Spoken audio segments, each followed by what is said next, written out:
Born to Ride is sponsored in part by Rubenstein Law, 1-800-FL-LEGAL, representing riders since 1988. Offices throughout Florida, 1-800-FL-LEGAL. Hi, I'm attorney Robert Rubenstein, and this is Rubenstein's Rules for Personal Injury. Rule number 1, get an attorney. When you or a loved one have been injured by another's negligence, an experienced attorney can make a huge difference. At Rubenstein Law, we will find all of the insurance, make sure your injuries are documented, and work to get you the best result. While each case is different, a well-known insurance company's own study showed people with a lawyer on average got more money. Call Rubenstein Law at 1-800-FL-LEGAL. If Instagram is your thing, we're there. We're everywhere. Follow us at #Born to Ride Motorcycle Media, your #1 motorcycle resource.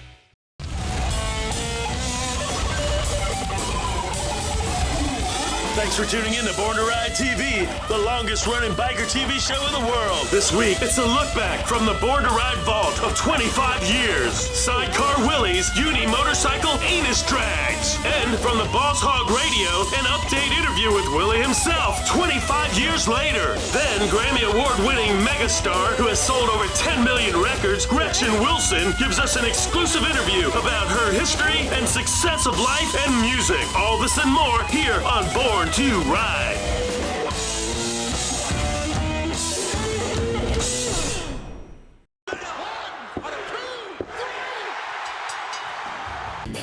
This is Chris Jericho of America's greatest rock and roll band, Fozzy, and we are huge rock stars, and you are watching Nasty Ronnie right here on Born to Ride.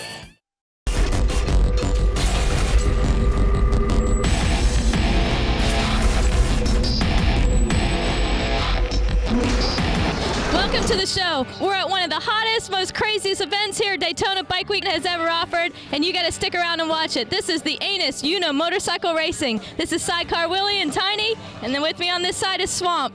How you doing today, Sidecar? Most excellent, Dad. We're just having a ball today. This is the hottest new sport of the decade. Uni-motorcycle racing is now going international. And I'm here today to try to get the unlimited record from this gentleman right here. He is the baddest, unlimited, undefeated record holder that this sport has ever seen. And I'm going to give it a good shot and try to get that record away from that man. What do you think, Swamp? Can he do that? Read the shirt. Oh, read the shirt. Yeah, you with me? He says he's ready to race, Sidecar. We'll see. What do you got? What are you riding today? My Sportster, 1000 cc, 75. All souped up, ready to go? Yeah, it's ready. All right, Sidecar.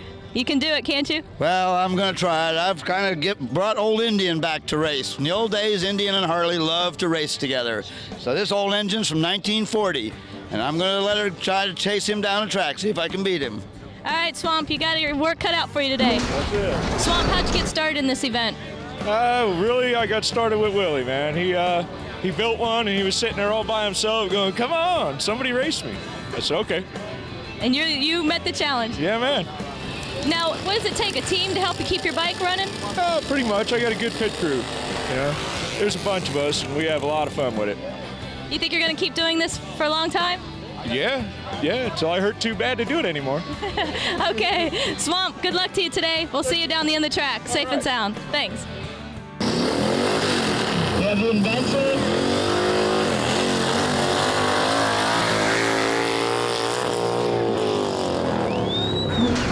How did it all get started, Sidecar?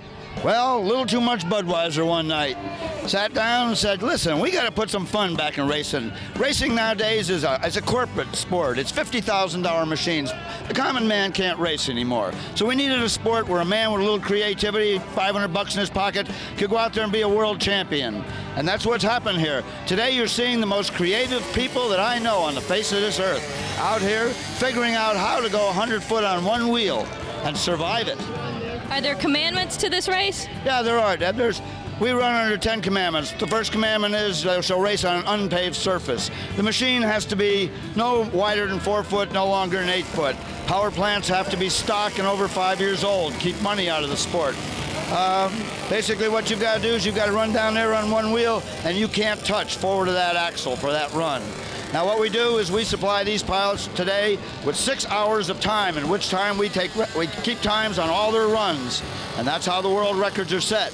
Right after we're through at 6 o'clock, we'll redo the track, and we'll have side-by-side grudge matches where we'll drag race each other, double eliminations to see who the baddest is.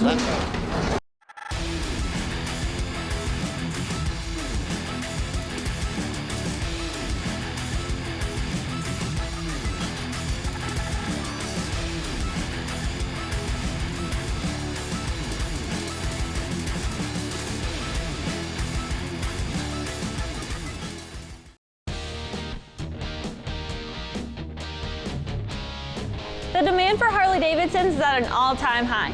People are buying Harley-Davidsons as fast as we can stock them. That makes your bike worth more than ever before. If you ever wonder what that bike sitting in your garage is worth, it's never been easier than right now. Come visit us at Crystal Harley-Davidson, located in Homosassa, Florida, or visit us at crystalharley.com.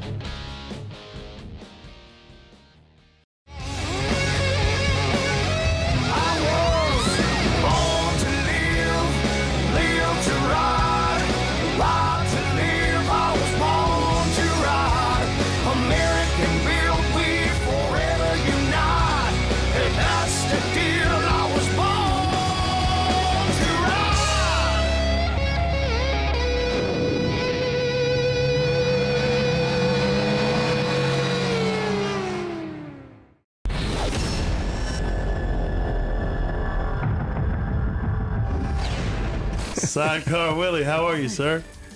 I are fine, sir. Now, we go back a long way. When we first started Born to Ride, back 25 years ago, you were blazing a trail already in the motorcycle industry. Explain what is it that you do, and what do you have the Guinness Book of World Records record holder for? Well, the idea is you have to create a device that'll go 100 feet on one wheel. And then to be the world champion, you have to do that faster than anyone else. There's only the wheel. Think of it as a high-speed teeter-totter. Some people put the wheel in the back, some put it in the front, some put it in the middle. I like it in the middle. And it's connected to the engine, right? Oh, yeah.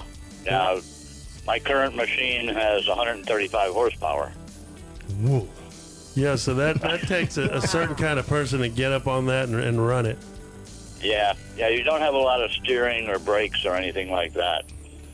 Now, Willie, what's the record you hold? Guinness Book of World Records. I mean, that's pretty big. Tell us about that.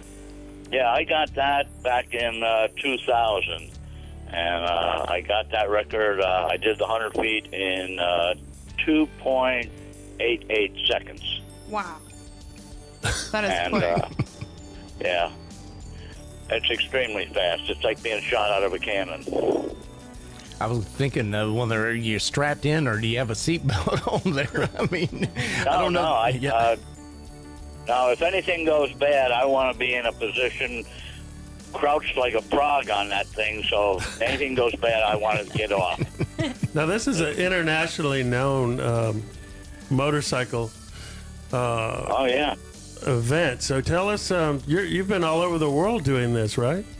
Yeah, in 2000, I took the sport over to Europe, and I did that for almost 12 years. I did my last one over there was, that was 2012. I did Russia. 2013, I did Sturgis. Yeah, it's been sorely missed here in America for a while. So that's one of the things I like about the uni-motorcycles, because we had 5 classes all the way from 0 to 200 cc's on up to unlimiteds. And in Europe, people would bring their children there and teach them mechanics. They'd work on their father's machine, or their woman would. Actually, in Europe, C class, which is 200 to 400 cc's, is held by 3 women right now. Really? That's what we like to hear. You like that, huh? I love it. Well, it's a power to weight problem.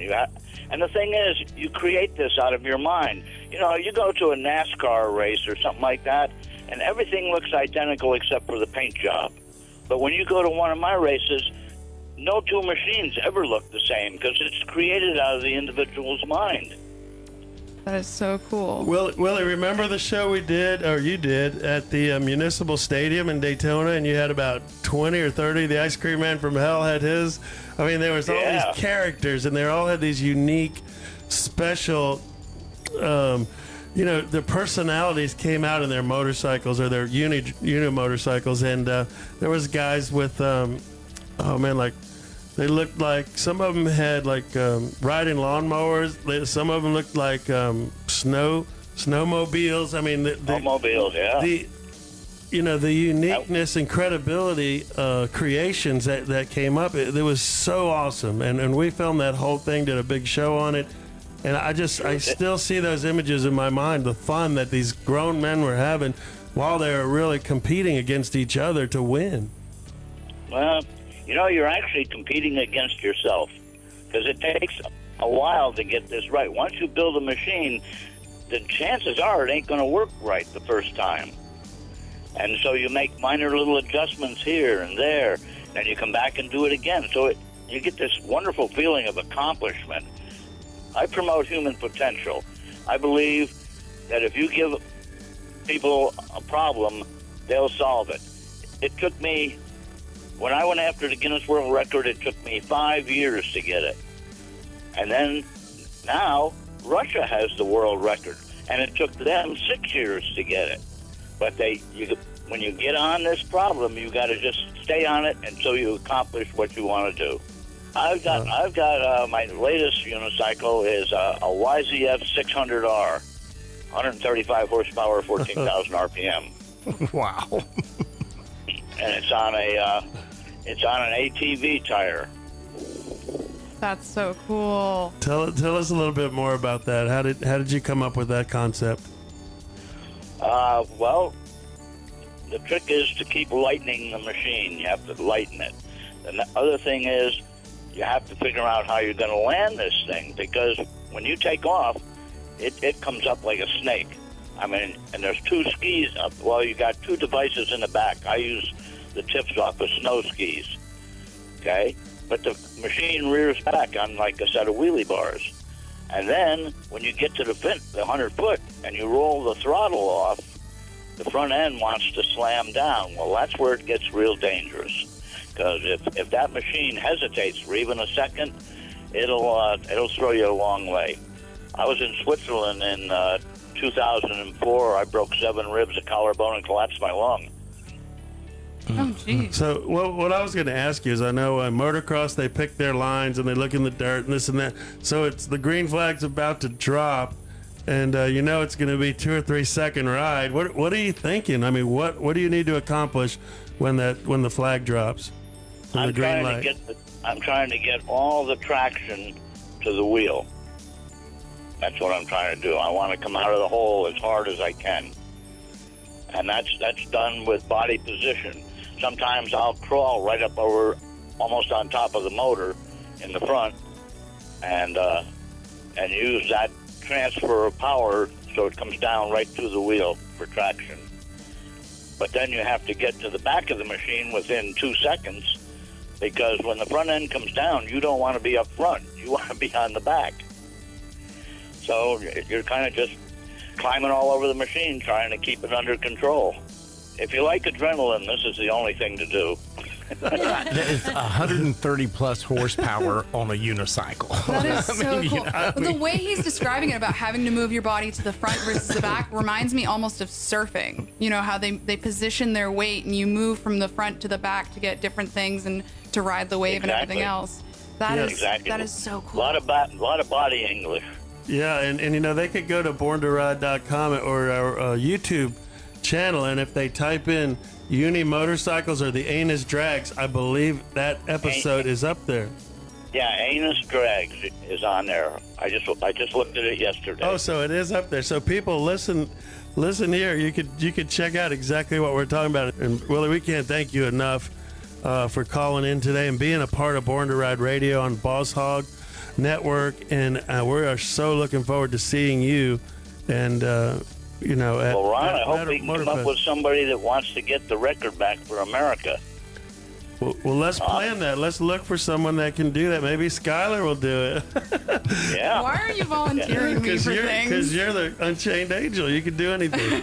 I mean, that's a great thing. Let's really start looking about how we can take the title back and win the record. What do you think, Buster? I'm down to try. Sounds like a plan. All right. Yes. Skylar will try anything because she'll just go out and make it happen. But if not, we'll find the right person. But Willie, thank you so much for calling in. It'll be good seeing you, Ron. Yeah, brother. Any last words to the listeners? Pay attention to Born to Ride. They've been around forever, and they really run a great show. Man, thank you, sir. Hi, I'm attorney Sarah Vega from Rubenstein Law, and this is Rubenstein's Rules for Personal Injury. Rule number 5, do not ignore your injuries. Right after an accident, most people don't realize how bad their injuries are.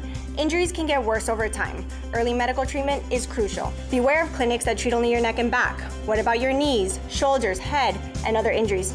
Come see us at Rubenstein Law. We'll talk about all your injuries and get you the compensation you deserve. For more of these rules, go to rubensteinlaw.com. The demand for Harley-Davidsons is at an all-time high. People are buying Harley-Davidsons as fast as we can stock them. That makes your bike worth more than ever before. If you ever wonder what that bike sitting in your garage is worth, it's never been easier than right now. Come visit us at Crystal Harley-Davidson, located in Homosassa, Florida, or visit us at crystalharley.com.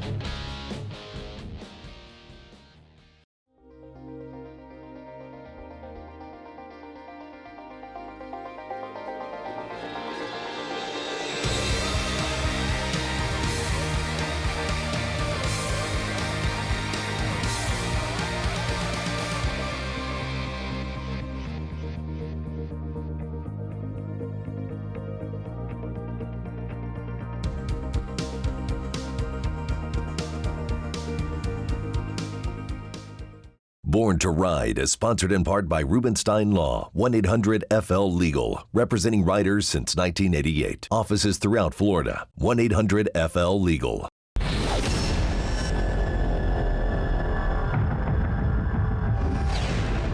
Hey, it's Debbie with Born to Ride. Tune in every Thursday, 7 to 8 p.m. on the Boss Hogg Radio, a fast hour of good talk. Good biker talk, what you really want to hear. We've got a special guest on the line here, Ron. And who would that be? That would be Gretchen Wilson. Awesome. Hello, how are you? Just fine. Gretchen, thank you so much for calling and being a part of Born to Ride. Have you been around a lot of bikers through the years? Are you kidding? I mean, hello. Yes, I've played my fair share of rallies and all over the country, and also, you know, have a few close friends that ride, and so it's always a great crowd. It's always a good time. It's always, you know, great people, just really passionate, good-hearted people that'll do almost anything for you. And you know, I've had an amazing ride. I grew up just about, you know, like the songs say. I kind of grew up in trailer parks and moved around a lot as a kid. We had a pretty crazy family and a crazy life, and I don't think anyone really ever expected that I would make it, but I kind of am that. I am that story that you just kind of hope for, the underdog, you know. And so when I got to where I was, you know, cashing those first checks, I kind of brought the family with me. Thank goodness, there's not many of them, but I, you know, and it's been kind of a family working environment the whole way along for a while. You know, my mom worked for me, and my Aunt Vicky, she ran the farm, and you know, my brother and his wife did merchandising, and so, you know, it's kind of just, it's just been an amazing 15 years or so, and I ended up, you know, being lucky enough, fortunate enough to be able to break away from the major label deal and start my own record label, Redneck Records. And so my last 5 albums that I have put out there have actually all come from me and my label, and I produced them, and I wrote a lot of the material on it. And so it's really now, like, even if I'm not out touring much, I'm still running a record label and paying royalties. And so it's definitely a multifaceted sort of a career that I ended up getting into. It's difficult with major labels because all of those, there's, you know, I mean, I can say this now because I've been out of the industry long enough, but they're just a bunch of suits. They don't have any musical bones in their body, and it's hard to have somebody being critical of you when you know that they can't possibly do the same thing you're doing. And sometimes I describe it like this, being a songwriter and being a musician and being an artist, it's an art. It's a creative art, just as the same as a painter. But no one would ever dare stand over a painter's shoulder and say, no, I don't think I would use yellow, or I don't know if I would do the line quite exactly like that. But that's exactly what happens in the music industry when you have producers and all these executives in line, because it's about making your product commercial and not really worrying too much about the heart of the matter. Long story short, I was allowed to make a country song that was more than 2.5 minutes long, and I'm so grateful that I've been able to just be myself, because I wasn't a baby when this all happened for me. A lot of these newer stars that are in this industry, they hit when they were kids, really, 17, 18, 19, even up into their early 20s. That's still so early in life to really know what you're doing with everything. I was 27 when I had my daughter, and I was, well into my 30s before my career started, which gave me, I think, a huge advantage. So I'm very fortunate that I've been able to really be me from the very beginning, because I just started so late that there wasn't going to really be any change in it. It's just, it is what it is. And I think it was endearing to people, because when they met me, when they would meet me at the meet and greet in concert, they would get the sense that I'm exactly who they were expecting me to be. And I looked exactly what they thought, and my pictures. That's awesome. Now, you mentioned Loretta Lynn. I mean, she's got to be, I'm pretty sure, one of your inspirations. Tell us a little about what type of woman Loretta Lynn has been to maybe your career and your vision. Oh. Well, that's another two-part story, because there's the one that I, grew up listening to and wanted to be like and admired, and then there's the one that I know and I met, and that's pretty so cool. Awesome, to think that would ever happen in my life. I'm still kind of dumbfounded by some of the legendary and just amazing heroes of mine that I've gotten to meet, and not just in the country music industry. I've gotten to meet some really incredible people that, I'm friends with Alice Cooper.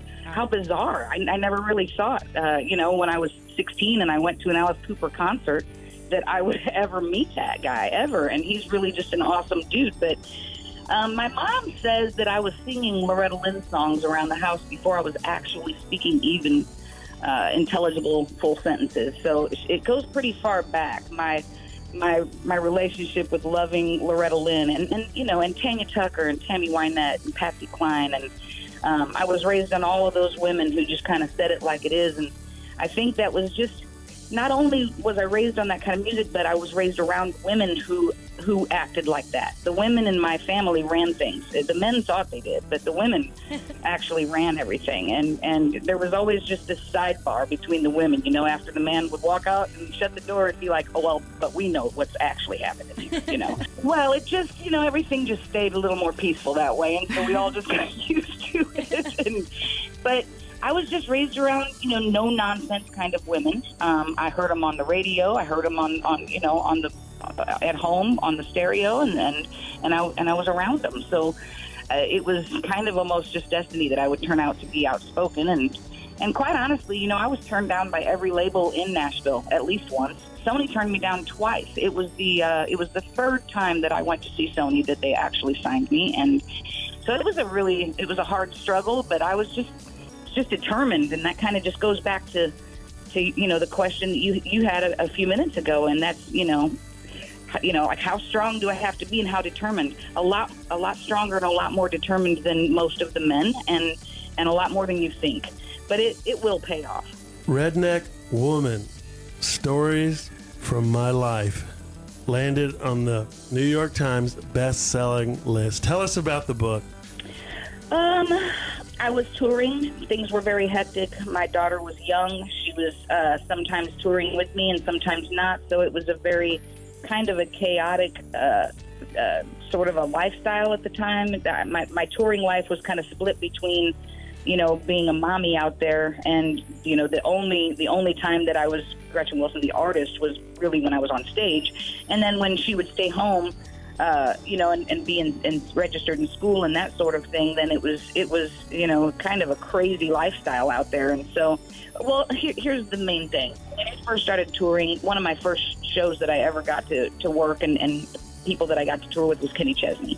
And Chesney told me on a sidebar just in a hallway at an arena one night, he said, you have to document everything because this is all going to go so fast and it's going to fly by so quickly that there's just going to be so much that you forget. And so he told me that it was just really important to try to document everything. And there was a certain point, I think in about 2007, that I realized I wasn't really doing that very well. I thought to myself that it was important that I got at least caught up to where I was. The quickest and easiest way to do that really wasn't to hire a teenage video team and throw them on a tour bus. It was to just sit down and start from the beginning with a professional co-writer. And so it was chaotic, but it was also cleansing and revealing. And it was a struggle because I had to talk a lot about things in there that I know that would affect family members that are still kicking around, and I didn't really want to affect or hurt anybody's feelings. So it was difficult. Gretchen, we're coming to a close here shortly, but anything we can do for you, anytime, we're always here for you. Is there? Do you have a social media platform where people can reach out to you? Yeah, like I said, my daughter's kind of handling most of it right now. But I the only one, because I'm so illiterate when it comes to that stuff, the only one that I actually really chime into by myself and read and respond on is my Twitter, and I think I'm at GW27. But I will warn any of your listeners to make sure they see the verified sign because there are quite a few imposters out there. Sounds great. Thank you so much. Thank you. Thanks. Yes. All right. You guys have a great night. Yep. Is your business becoming invisible? Create a great advertising relationship today with Born to Ride.